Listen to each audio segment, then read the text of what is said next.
Cromossomo em Foco, construindo uma comunidade engajada com a citogenética. Uma produção Trissomia Livre, novo conceito para aprender citogenética. O episódio de hoje é com Pedro Vinícius Macedo, bacharel em Ciências Biológicas pela Universidade Federal do Paraná e mestrando em Genética pelo Programa de Pós-Graduação em Genética pela Universidade Federal do Paraná. Pedro também é criador do podcast sobre biologia e genética chamado Genomas Assassinos. Cromossomo em Foco, construindo uma comunidade engajada com a citogenética. O podcast Cromossomo em Foco é produzido por Trissomia Livre, novo conceito para aprender citogenética, e apresentado por Bruno Faulin Gamba, biólogo e citogeneticista. Cromossomo em Foco. Pedro, seja muito bem-vindo ao podcast Cromossomo em Foco. Muito obrigado pela sua presença, pelo seu tempo. Esse episódio ele é dedicado a uma premiação que você recebeu na Reunião Brasileira de Citogenética e Citogenômica, no qual o seu trabalho teve uma relevância. E nós, do Trissomia Livre, como apoiadores do Congresso, nós abrimos o espaço para conhecer esses trabalhos publicados. Então, Pedro, seja bem-vindo mais uma vez. Espero que você sinta-se à vontade, sinta-se em casa. Gostaria que você se apresentasse um pouco melhor e já comentando um pouco da sua linha de pesquisa, do seu trabalho que é na área de evolução, que você já contextualizasse os nossos ouvintes sobre as questões dos modelos evolutivos, o Concert Evolution e o Birth and Death. Se você puder colaborar e contribuir com a gente nesse sentido, seja muito bem-vindo. A fala é com você. Muito obrigado, Bruno. É uma grande satisfação estar aqui no podcast. Então, como você bem me apresentou, meu nome é Pedro. Eu já estou formado em Biologia pela Universidade Federal do Paraná. Estou fazendo mestrado em Genética. Eu tive um podcast, eu fiz ele durante 2022, 2023, ali no período da graduação, mas aí começou a tomar rumo. Eu estava aprendendo a fazer isso tudo, Podcast é uma coisa bem difícil de você conseguir editar, produzir, gravar. Cada episódio eu gravava com uma pessoa diferente, então eu fui lapidando ele com o tempo e eu estava na graduação, estava aprendendo biologia também. Então, volta e meia tinha um ou outro pontinho que dava uma errada, uma escorregada ali, sabe? Então, no fim das contas, vai acabar virando o meu trabalho de TCC. Hoje em dia eu não tenho gravado mais os genomas, mas pretendo voltar algum dia ainda. Bom, eu tive uma grande satisfação de participar do congresso da RBCC em 2025. Também participei da última que teve aqui em Curitiba, em 2023. E eu fui apresentar o meu trabalho que vem desde a minha iniciação científica lá em 2022, orientado pelo professor Daniel Bruschi. Eu comecei com a minha pesquisa tentando entender o que eram os elementos transponíveis associados ali com um gene chamado snRNA-U2, que era pequenos RNAs nucleares da família U. Eu já vou falar um pouquinho sobre isso, mas no começo da iniciação científica eu estava tentando entender o que eram essas coisas, era um trabalho de bioinformática ali, e hoje eu tive resultados, ao longo desses anos, foi minha monografia, inclusive. Agora, no mestrado, eu dei continuidade a essa pesquisa e eu encontrei padrões ali da associação dessas coisas e para explicar como que isso tudo está organizado ali dentro do genoma do sapinho que eu estudo, que é o Xenopus tropicalis, Eu já falo também o porquê que eu estudo esse anfíbio em específico. Mas, basicamente, para poder explicar o que é isso tudo aqui, eu estudo DNA repetitivo, Então, DNA repetitivo tem ali os que são dispersos, então você tem um segmento de DNA que produz uma cópia de si mesmo por diferentes mecanismos, mas a cópia ela pode se espalhar pelo genoma, então tá em um cromossomo, produz uma cópia, vai para outro ou para outras regiões do mesmo cromossomo. O ponto é que esse DNA repetitivo está espalhado. E também tem os DNAs repetitivos que a gente chama de tandem. Quem trabalha com DNA repetitivo deve ter visto que o tandem fica as cópias lado a lado, uma das outras ali, tipo vizinhos dessas cópias genéticas, né? Então eu tento entender como que isso tudo evoluiu ao longo do tempo. E um tipo de DNA repetitivo disperso são elementos transponíveis. Elementos transponíveis, eles são segmentos genéticos móveis que tem dentro do genoma. Se quiser, eu posso comentar um pouquinho mais para frente qual que foi a origem evolutiva deles, que eles vêm lá da origem da vida, mas no momento é importante saber que eles são dispersos, né, esses elementos, e esse RNA U2 que eu mencionei é um gene que transcreve. Esse RNA U2 que eu mencionei é um gene que transcreve para RNAs não codificantes que montam o spliceossomo, aquele spliceossomo que vai fazer o processamento do RNA para depois o RNA mensageiro maduro ser levado para fora do núcleo para ser traduzido. Então esse RNA U2 que eu mencionei faz parte de uma família multigênica U.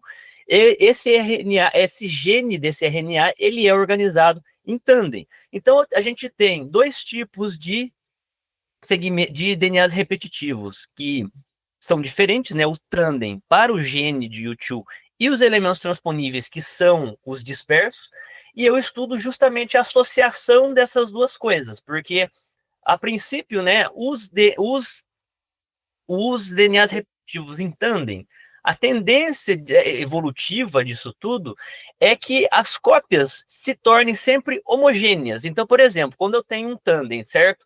Várias repetições lado a lado ali do gene. Se acontece uma mutação em alguma dessas cópias, a tendência é que isso tudo fique homogêneo, essas cópias fiquem iguais ao longo da evolução. Então, se tem a mutação em uma cópia, ou essa mutação ela vai ser eliminada ali daquele meio, ou ela vai ser, entre aspas, distribuída para as outras cópias ao longo do tempo, das gerações, claro, né? Não é de imediato. E para isso, esse fenômeno, né, o fenômeno evolutivo que descreve como que isso pode estar acontecendo é o Concerted Evolution ou Birth and Death que você mencionou. Então, o que é o Concerted Evolution para esse caso do DNA repetitivo em tandem? Concerted vem de concerto, concerto musical mesmo, que você tem um maestro que está lá deixando aquela orquestra tudo harmônica para todo mundo ficar em sincronia tocando as músicas. Então, por isso o nome Concerted Evolution. Você tem as repetições ali daquele gene e o concerto seria justamente a harmonia, entre aspas, desse fenômeno evolutivo, onde você tem a homogeneização das cópias ali dentro daquela região repetitiva. E esse Concerted Evolution, ele pode acontecer de duas maneiras. Pode acontecer por crossing over desigual, né, ali na recombinação dos cromossomos homólogos. Pensa, como você tem cópias repetitivas, no pareamento dos cromossomos homólogos, você pode acabar que uma das cópias vai ficar para fora, e pode não alinhar todas as cópias, né, que são muitas cópias repetitivas, elas podem não se alinhar corretamente. Então, vai ficar uma cópiazinha para fora e no evento de recombinação, um dos cromossomos homólogos vai acabar tendo mais cópia do que a outra. E o modo como isso acontece ao longo da evolução pode fazer esse fenômeno do Concerted Evolution. Também pode acontecer por conversão gênica, mas daí é mais complicadinho de explicar agora. E outro caminho, né, outro fenômeno evolutivo que também existe nessa diferenciação de DNAs repetitivos é o Birth and Death. O Birth and Death, ele basicamente explica como que as cópias podem se diferenciar ao longo da evolução. Isso geralmente acontece para DNA disperso, né, como eu falei, repetitivo disperso dentro do genoma. Então, uma cópia, imagina um gene ancestral, certo? Você tem um gene que eles não vão se homogeneizar como no caso do Concerted Evolution. A tendência é que essas duas cópias se divirjam. E daí você tem o nome Birth and Death. Pode acontecer um evento de birth, ou seja, essa cópia que se duplicou, ela pode originar um novo gene funcional, por isso birth, ou essa cópia pode degenerar. e dando origem ao evento de death. Então esse gene deixa de ser funcional e ele morre evolutivamente. Então, basicamente eu estudo como que acontece essa dinâmica ali de DNAs repetitivos, seja pela homogeneização dessas cópias, seja pela diferenciação, né, nascimento de um novo gene funcional ou de generação de uma cópia. Basicamente seria isso, associado com elementos transponíveis, em específico para o gene de RNA-U2. Muito bom, muito bom. É denso, mas deu para entender aí o raciocínio e os conceitos que você apresentou. Inclusive tem uma fala muito boa assim em termos de explicar para quando a gente não está vendo nada, né? Só ouvindo. Muito bom, Pedro. Tá, mas dando ênfase, né, para esse trabalho que foi de fato apresentado e premiado, e o foco aqui da nossa gravação, duas coisas. Eu acho que diante desses conceitos apresentados, se você puder entrar nos seus objetivos, como que você anda aplicando, o que você anda buscando com o seu trabalho, né, as respostas que você pensa em encontrar com este trabalho, e também você disse que falaria depois porque trabalhar com esse sapinho específico, né, esse anfíbio, que é vou ver se eu falo certo, Xenopus tropicalis, é isso? Xenopus tropicalis, exatamente, porque o Xenopus tropicalis, ele é o organismo modelo que representa todos os anfíbios, né, e a gente tem o genoma do Xenopus tropicalis disponível, fácil acesso nos bancos de dados, completamente sequenciado e montado a nível cromossômico, com boas anotações. Então, ele é vamos dizer assim, o melhor genoma que a gente tem para se trabalhar. Então, por isso que foi utilizado e também porque os genomas de espécies próximas também estão razoavelmente montados e disponíveis ali. Então, para poder dar continuidade à minha pesquisa agora no mestrado, por isso que a gente utiliza o Xenopus tropicalis. Agora, para a gente entender, então, o que foi o meu trabalho que eu apresentei na RBCC. Então, vamos lá. Primeiro de tudo, a gente tem que entender o que são esses genes dos RNAs U2, né?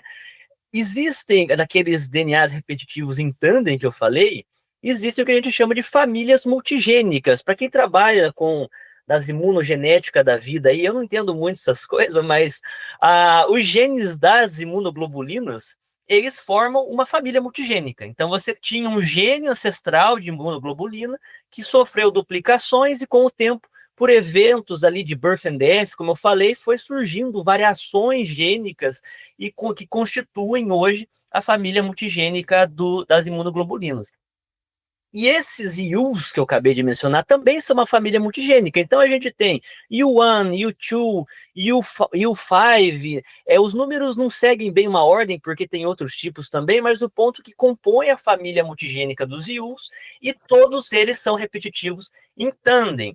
E pela bibliografia, a gente vê, como o Kojima menciona, Kojima e Fujiwara em 2004, que poderia ser, como eles mencionam no trabalho, que alguns elementos transponíveis teriam uma preferência de inserção dentro dos genes de U2 em peixes. Só que eles não entram muito em detalhes como isso que estaria acontecendo. Eles até propõem uma sequência alvo ali daquele gene que poderia ser o sítio de inserção para esse elemento transponível, né?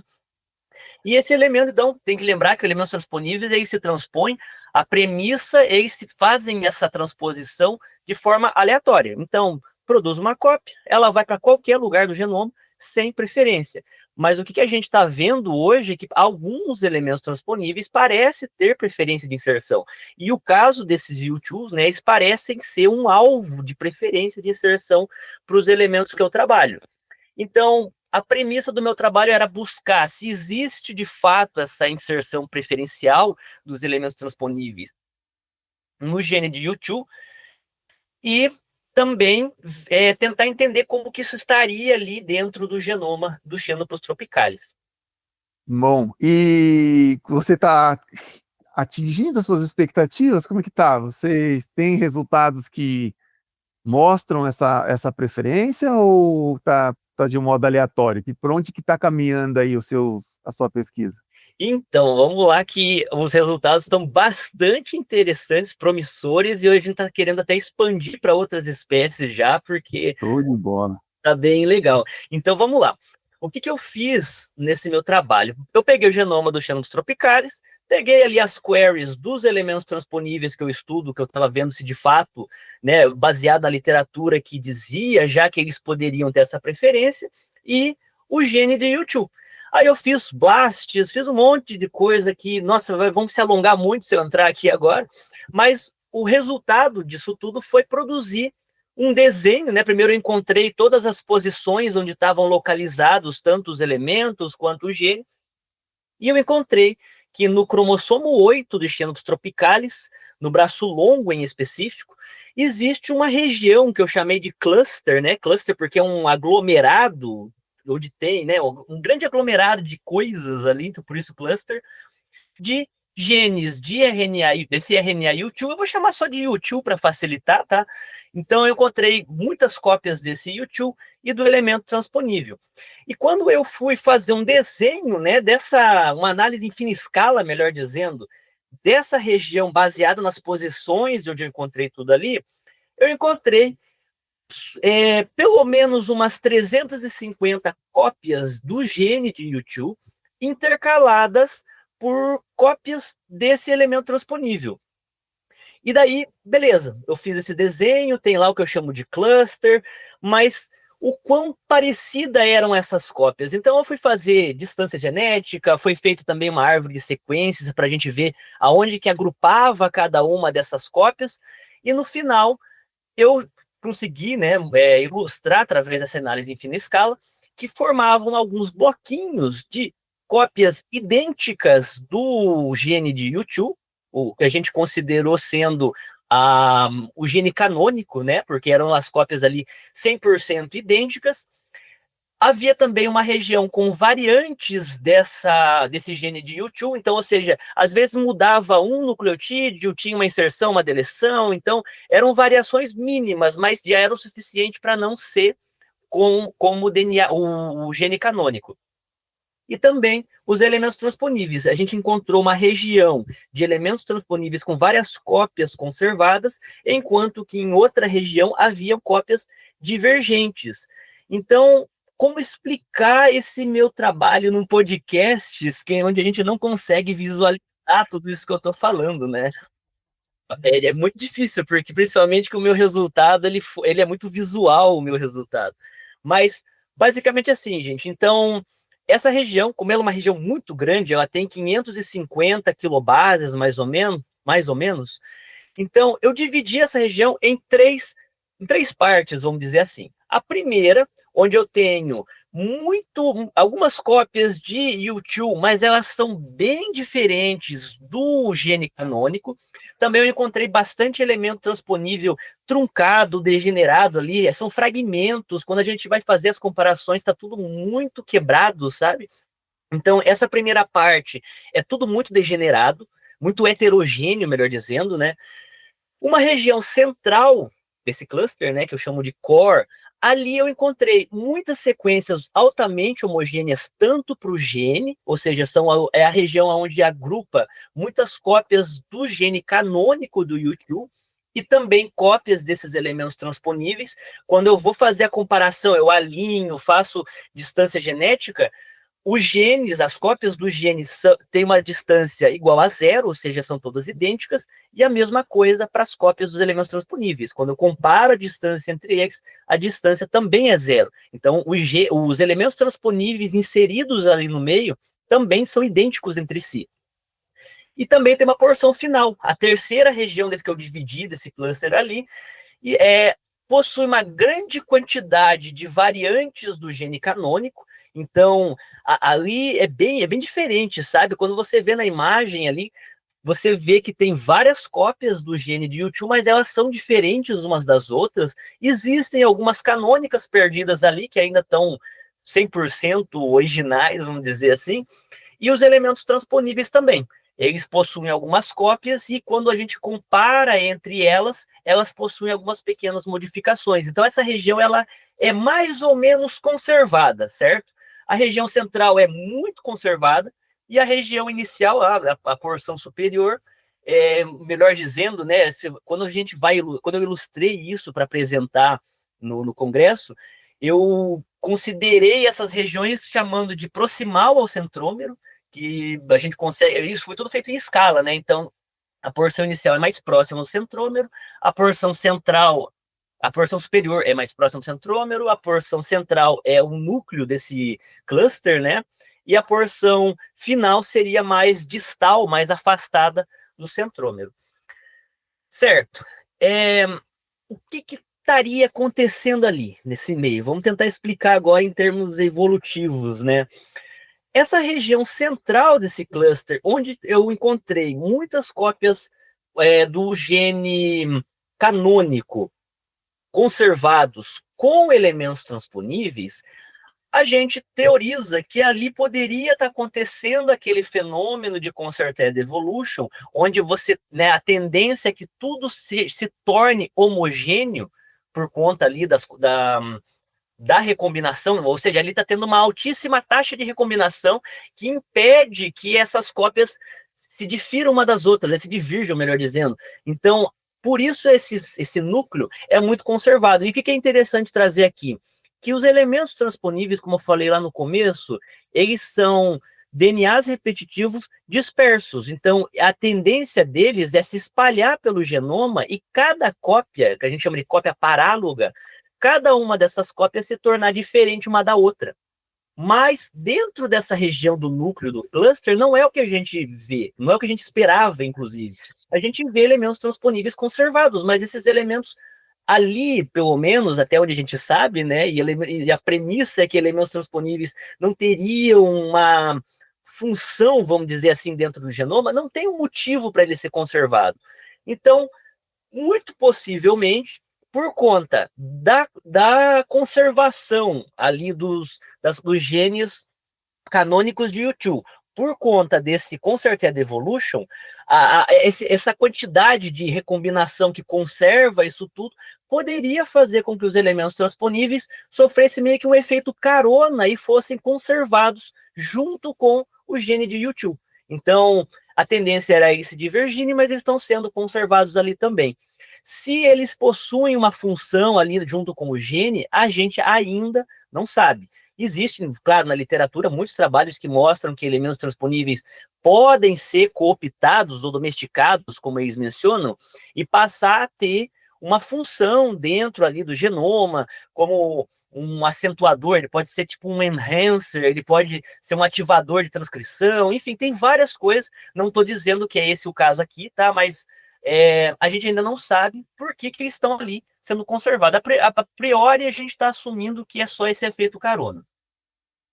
Na porção distal, na porção, né, que eu falei que é logo seguida a essa região conservada, onde tem essa grande variedade de genes de U2 e de elementos transponíveis, ali poderia estar acontecendo aquilo que eu comentei, que seria o efeito de birth and death. Ou seja, nessa região está tendo menos recombinação, ou, né, por algum motivo, eu encontrei tem uma parte ali dessa região distal que sofreu uma inversão. Poderia, de alguma forma, estar diminuindo a taxa de recombinação ali, mas, enfim, a gente ainda não conseguiu avaliar isso. Mas existe essa inversão que poderia diminuir e isso produzir novas cópias, duplicações, melhor dizendo, desse gene, tanto do U2 quanto do elemento transponível, enfim, e como tem uma menor recombinação, você tem a produção de novas cópias que não são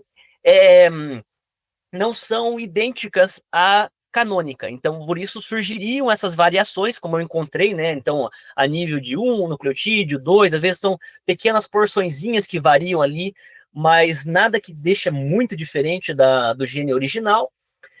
E, então, assim, como eu mencionei lá do birth and death, se eu tenho a produção de variantes de um gene canônico, certo? poderia estar acontecendo esse birth and death. Essa variante, ela pode ter uma nova função, então um evento de birth, né, uma variante do U2 está tendo uma nova função evolutiva ali, se ela aumentar o valor adaptativo, se de alguma forma ela exercer uma função ali, a gente está tendo um evento de birth, está surgindo um gene novo ali. Agora, se as mutações que foram acumuladas nessas cópias, ela fazer com que ela perca a função e até mesmo degenere mais o gene, a gente tem um evento de death, então daí o gene vai perder totalmente a capacidade de expressão ali, e por isso essa região altamente variada, a gente assumiu que muito possivelmente está acontecendo esse evento de birth and death. Então o que o meu trabalho trouxe aqui?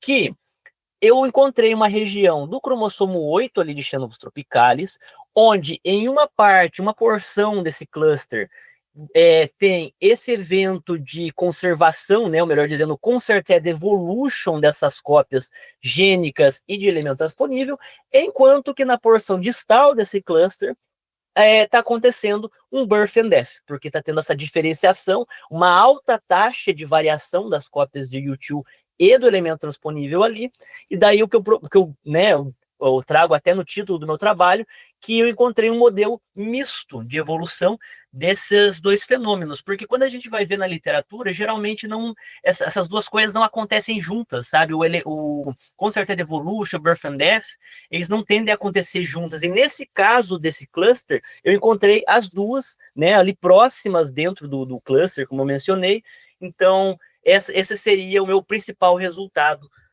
do trabalho. Muito massa. Agora, assim, eu fiquei com... A gente podia explorar um pouco a questão da presença de... Porque, assim, o centro mesmo da cromossômico aí desses modelos que você está estudando, pelo que você viu, é o cromossomo 8 desse anfíbio. Isso, é o centro do cluster, isso. Isso. E aí, esses outros pseudogenes do U2, eles podem estar em outros cromossomos em outros lugares.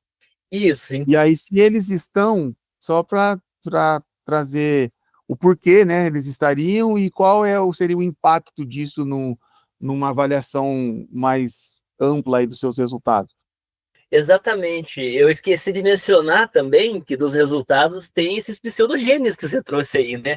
Porque quando eu fiz aqueles blasts e fui procurar na onde que tinha elemento transponível, na onde que tinha esse U2, eu encontrei também em outros cromossomos. Só que daí pensa o seguinte, né? É um gene funcional, ali, tá, e tem o gene íntegro, canônico ali no cromossomo 8, a princípio não faria muito sentido ter em outros cromossomos. Beleza, vamos ver quais cromossomos tem. Tem em todos os 10 cromossomos, eu encontrei U2s. Tá, vamos fazer um alinhamento, vamos ver o bit score para ver como que estão essas cópias de U2. Quando eu fiz essas análises, eu descobri que essas cópias de U2 em outros cromossomos, elas têm mais ou menos 58 nucleotídeos, 60, varia, assim, sabe? Sendo que o U2 possui 191 nucleotídeos. Então, ou seja, não era o gene completo, era só um fragmento desse gene. E o bit score indicava que, sim, aquilo era um pedaço de U2.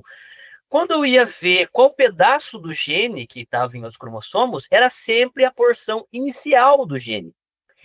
E todas elas, baseadas, a gente fez análise estatística, foi feito lá um T de Wilcoxon para poder ver se existia associação com esses elementos transponíveis. Todos esses fragmentos de U2 em outros cromossomos sempre tinha um elemento transponível do lado. Então, qual que foi a nossa hipótese ali dentro do trabalho, né? Gene não se transpõe. O gene não vai parar sozinho em outros cromossomos. Claro que poderia ter uma recombinação com cromossomos não homólogos, mas a gente encontraria uma ou outra cópia, não encontraria, assim, centenas e centenas de cópias desse U2. Então, como sempre tinha o elemento transponível ali do lado do fragmento de U2, a gente propôs como hipótese no trabalho que o cromossomo 8, ali naquele cluster onde tinham esses genes de U2, durante eventos de transposição do elemento transponível, ele podia carregar uma partezinha do gene, porque os elementos eles podem ter essa capacidade de levar um pedaço junto, e eles sempre levavam essa porção inicial do gene para outro cromossomo, que são esses pseudogenes de U2 que eu encontrei em todos os outros 9 cromossomos de Xenopus tropicalis.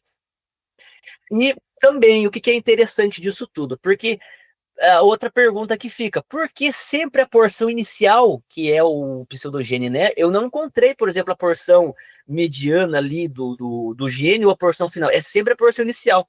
O que eu fiz? Fui lá no artigo que eu mencionei do Kojima, peguei a sequência que ele disse que poderia ser a sequência alvo, né, do gene onde o elemento transponível estaria se inserindo, e alinhei com o gene e o pseudogene. E isso que é o interessante, essa porção que ele descreveu como possível alvo, ela está justamente ali na porção inicial do gene de U2. Então, o que poderia estar acontecendo? Existe o gene de U2 com essa sequência alvo, a gente não sabe o que faz, né, essa sequência alvo ser justamente esse alvo, mas o elemento transponível, por algum motivo, gosta de se inserir ali, e ele entra na sequência alvo, dividindo o gene no meio, vamos dizer assim, né? Ele quebra o gene. E quando ele se transpõe, quando aconteceu esses eventos de transposição ao longo da evolução, né? De novo, tem que trazer isso é ao longo da evolução, não é um indivíduo, não é em tempo real, é milhares de anos. Quando eles se transpuseram ao longo da evolução, eles carregavam essa porçãozinha inicial do gene onde ele tinha se inserido ali. Então seria isso, cromossomo 8, sendo o centro ali, né, onde estaria acontecendo essa dispersão dos elementos transponíveis, carregando esses fragmentos, originando os pseudogenes. Seria basicamente isso. Entendido. E agora uma outra pergunta, curiosidade. Uhum. E por que isso estaria em todos os cromossomos da espécie? Tem um porquê? Imaginaram já um porquê de estar... Ainda não, porque pensa só, né? É pseudogene de U2, então esses fragmentos não têm uma função até onde a gente sabe, porque elas também variam de tamanho, como eu falei, então tem pseudogene com 58 nucleotídeos, com 50, 60, então varia o tamanho ali, mas é pseudogene, não tem uma função até onde a gente sabe, e está sempre com um elemento transponível ali. O porquê de estar em todos os cromossomos é porque houve um burst de transposição ao longo da evolução, né? O que seria o burst? Em algum momento da evolução, teve uma alta taxa, né? Esses elementos transponíveis, por algum motivo, se transpuseram muito, foi produzida muitas cópias dele e eles meio que colonizaram outros cromossomos, né, certo? Então, por conta disso, como eles se dispersam, eles foram aleatoriamente para qualquer lugar do genoma e meio que se inserindo em todos os cromossomos. É importante trazer aqui que esse elemento transponível, a gente encontra ele espalhado pelo genoma sem o pseudogene, porque não é uma regra ele carregar o pseudogene ali. Ele também existe de forma autônoma, ele também está fazendo as transposições, então eu também encontrei muitas cópias, inclusive é legal que no resultado estatístico nosso, existe uma grande quantidade, muito maior de elementos transponíveis, não desses que eu estudo, né, não associados com o gene, do que esses elementos associados com o gene, porque não é a tendência. Alguns gostaram do YouTube, a maioria não, entendeu? Então, é basicamente isso. Não, entendi, legal. Então, para a gente meio que finalizar aí esse seu trabalho, né? Acho que a gente conseguiu apanhar os conceitos teóricos, os seus objetivos, conseguiu pontuar os seus resultados. Eu acabei fazendo uma pergunta que você trouxe um detalhe a mais, né, do que teoricamente você não apresentou tabela, você não apresentou esses dados aqui para a gente, mas você conseguiu, dessa minha curiosidade, incrementar a sua resposta, e aí para a gente encaminhar mesmo para esse final, você acha relevante, tem mais alguma coisa que você possa incrementar ou trazer de informação para deixar esses seus dados mais próximos do nosso ouvinte? Com certeza, Bruno, porque agora um ponto que eu gosto muito do meu trabalho é que, assim, eu sou da citogenética animal, certo? E também tem a citogenética vegetal, e tem que lembrar que a genética surgiu estudando planta e também estudando animais, drosófila, enfim. E hoje, por conta da gente ter o estudo com a humana, eu acho que, pelo menos eu sinto isso, né? Como tem poucas pessoas, pelo menos no meu departamento, estudando animais e plantas, há um pequeno desprezo, vamos dizer assim, da área da animal e da vegetal. Sempre que eu falo do que eu trabalho, me pergunta assim, tá, mas dá para aplicar isso na humana? Dá para desenvolver uma tecnologia? Ah, mas se eu fizer isso em humano, vai ser a mesma coisa?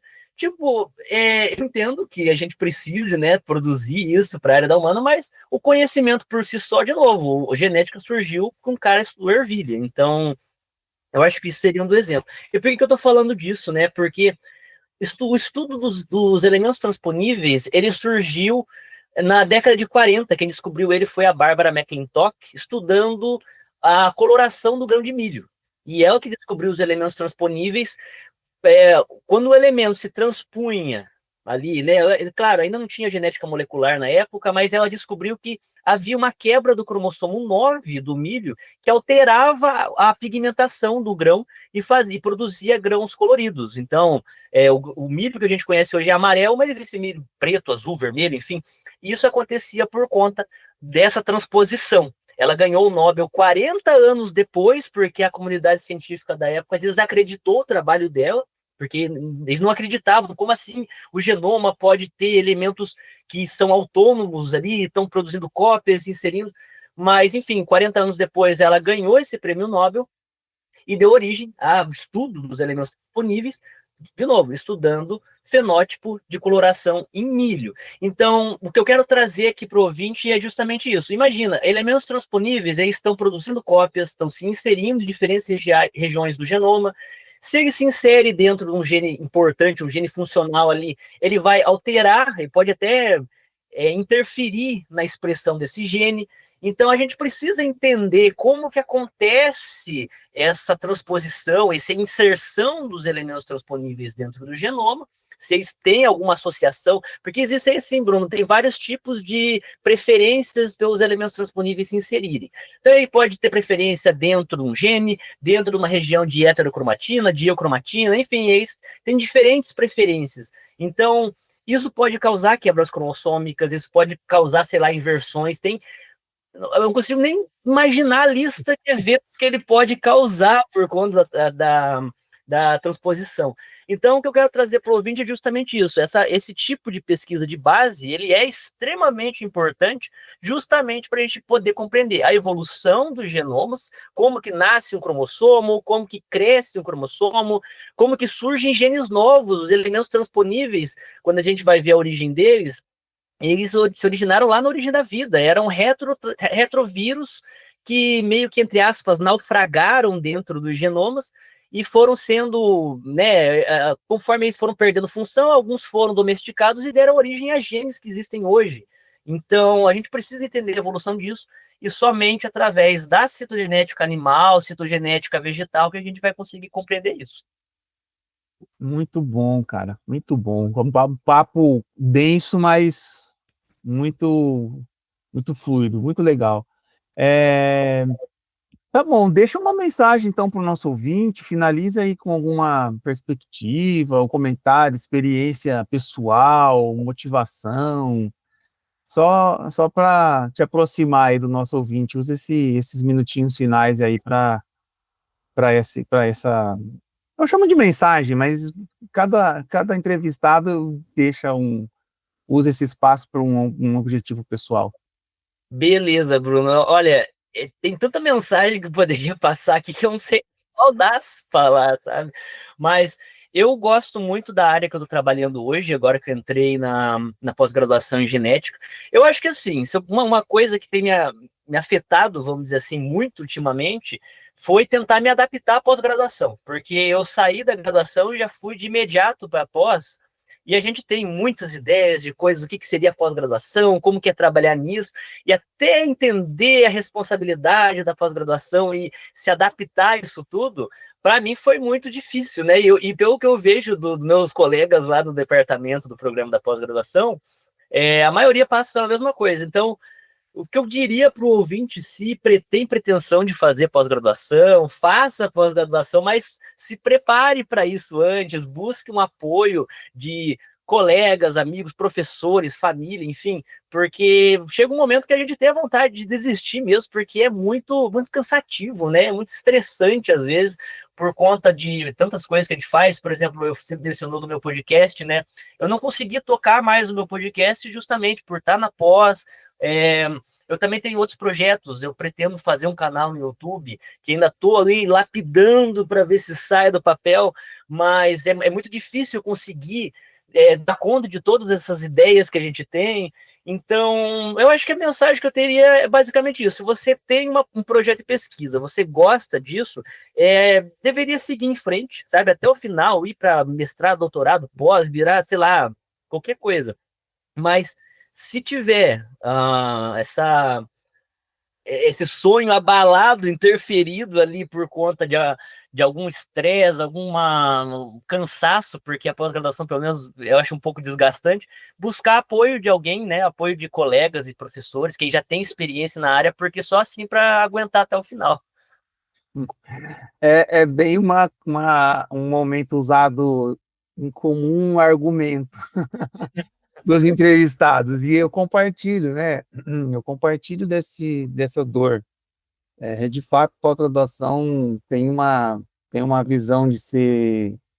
Enfim, cada um tem uma expectativa, mas acho que o que faz uma verdade nas expectativas ou na falta de expectativa é esses momentos mais difíceis, né? De pensar em largar, de resultado que não vem, de prazo que chega, de cobrança, porque é isso, né? A gente tem um trabalho para resolver, mas também o nosso responsável por nós, né? O nosso orientador, ele tem vínculo, tem compromisso com pós, tem compromisso com o CAPES, CNPq, tem que bater índice, tem que ter publicação relevante, ele tem outras cobranças e a gente acaba sendo a forma com que a gente consiga o nosso título, o nosso conhecimento, mas que ele também atinja as pretensões dele, né? Uhum. E é um contexto amplo, a pós-graduação, né? É uma rotina diferente do trabalho comum, que não seja com pesquisa, né? Não trabalho comum, mas que não seja com pesquisa.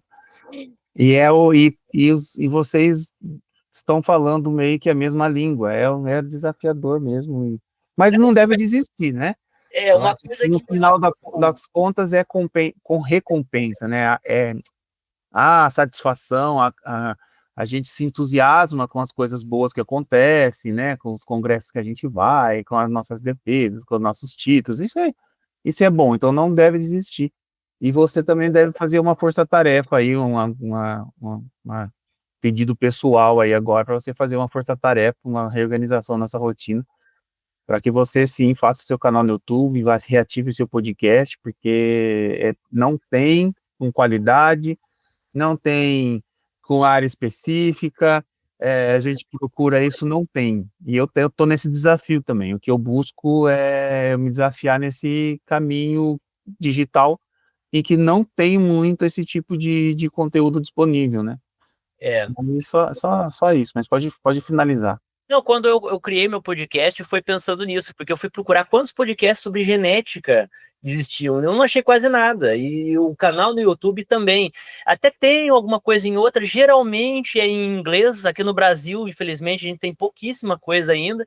Então, esse projeto que eu estou fazendo é justamente tentar trazer o que não tem no YouTube, né?